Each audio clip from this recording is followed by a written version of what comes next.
Hi there, and welcome back to my channel. This is Empowered Health with Valerie Grave. Today we're going to talk about arthritis. You've reached part one of a 6-part series. We're going to talk about what it is, where you find it, and what causes it. Let's dive right in. All right, so what is arthritis? Well, first off, we got to break the word down. It is arth, which means joint, right? You're not going to get arthritis anywhere but in a joint. And then itis. Itis means inflammation, okay? So let's talk about this. All of our joints have a capsule, okay? They go all the way around the top and the bottom of the joint. And inside of that capsule throughout the whole thing is what we call synovial fluid. And synovial fluid is just like WD-40, okay? So when I say synovial fluid, I want you to think WD-40. Synovial fluid, WD-40, okay? And arthritis is when there's sand in the WD-40, okay? So picture a hinge, for example, and there's WD-40 in that hinge where those metal pieces push together so that there's no creaking and it rides nice and smooth. So if there was sand in that hinge, then you would feel that it would go and it would make this terrible sound, and it would be really painful if that hinge had nerve receptors.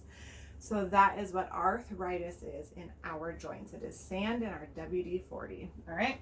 So inflammation, all right, we talked about that. What kinds of arthritis are there? Well, we are going to talk about the different kinds. Rheumatoid is the first kind, okay? And rheumatoid arthritis, we will talk about this in another video, is diagnosed in no other way than any other type of arthritis.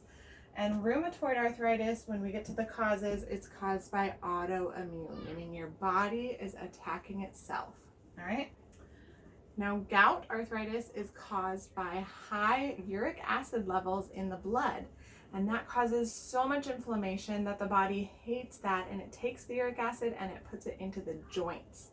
And that is what causes the sand in the WD-40, is that uric acid, all right?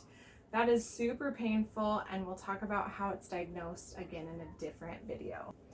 The last type of arthritis is the most common type, and the type that we're going to talk about more in this video, and that is osteoarthritis. Osteo just means bone, okay? So this is plain old bone arthritis. That's what I want to call it. But it's the arthritis. If you don't know what kind of arthritis you have osteoarthritis, all right? People a lot of times won't just walk around and say, you have osteoarthritis, but they just say you have arthritis, and they mean that you have osteoarthritis, meaning it's not caused by anything other than inflammation.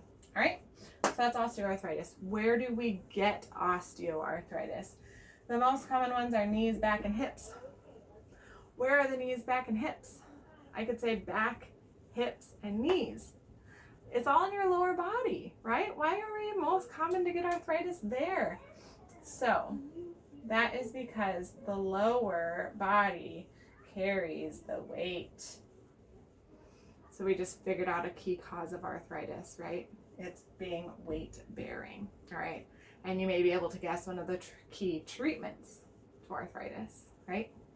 So knees, back, and hips are the most common place, but we can get arthritis literally in any joint. Literally in any joint, okay? Arthritis of the fingers, I've seen it here, I've seen it here, I've seen it here, I've seen it here, I've seen it here.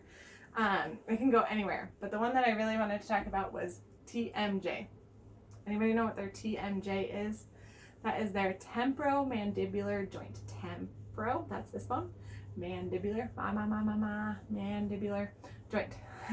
So their jawbone. And people talk about TMJ. Most of the time, dentists treat TMJ. And all it is arthritis. It's literally osteoarthritis of your joint. It's prone to gum chewers, okay? Or the one that I always see is the stressed out patient who is sleeping like this.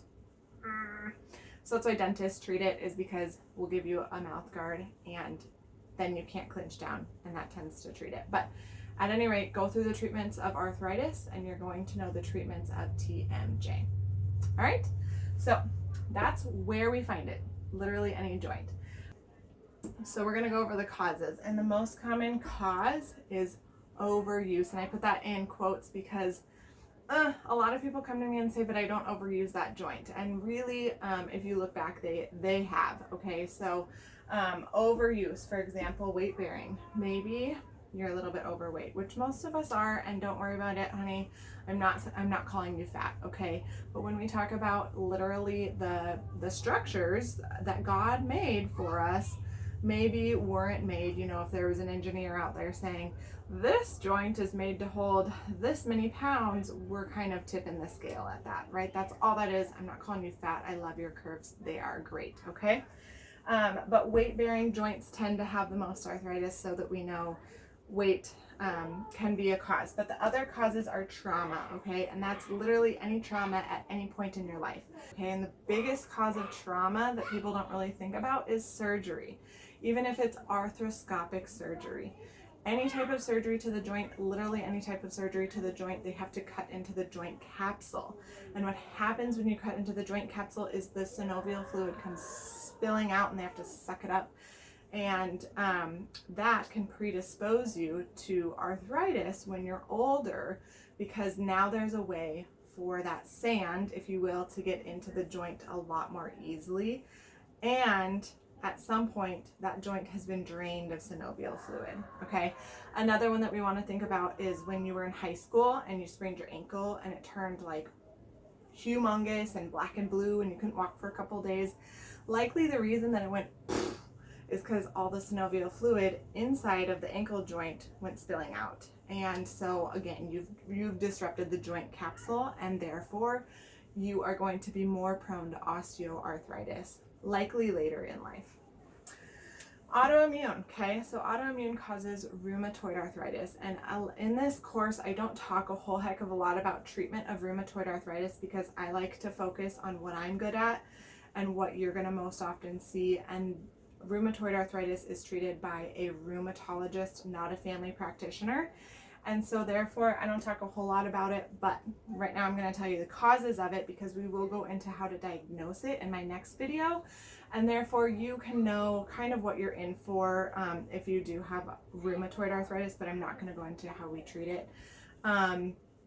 So rheumatoid arthritis is, for whatever reason, your body has decided that your joints are a foreign body, okay? So they've decided that your joint is a virus or a bacteria, and they're treating it as such. And so a lot of times with rheumatoid arthritis, we see this red, hot, swollen joint. We see a certain group of joints that tend to be, for whatever reason, more affected by rheumatoid arthritis. Typically not the hips, knees, typically not the weight-bearing ones. It's typically more in the hands. And so that's not to say if you have arthritis in your hands that it's rheumatoid, okay? But we just see a lot of different signs and symptoms that point us to think of rheumatoid arthritis. And we diagnose rheumatoid arthritis typically off of labs, so blood, okay? So they may take your blood if they think that it's rheumatoid arthritis. The last thing that causes arthritis that I feel like nobody ever talks about, nobody ever brings it up, and people come into my office and they never are expecting this: diet, okay? The blood and the synovial fluid are in a membrane very close to each other. And so if we've got inflammation of the blood, we're going to have inflammation in the synovial fluid. And so if we can remove the inflammation in the blood, we can remove the inflammation in the synovial fluid. And so that is something that I really want people to think about, because that is something that you can do without spending money to go to the doctor, without spending time to go to the doctor. You can change up your diet to help the inflammation within your joints. All right, so that's it for this video today. Thank you for sticking around and learning about arthritis from me. Once again, this was part 1 of a 6-part series. If you want the entire free course, click the link below. If you want to know more about other health topics, click subscribe and hit the notifications button. Thanks, and have a good day.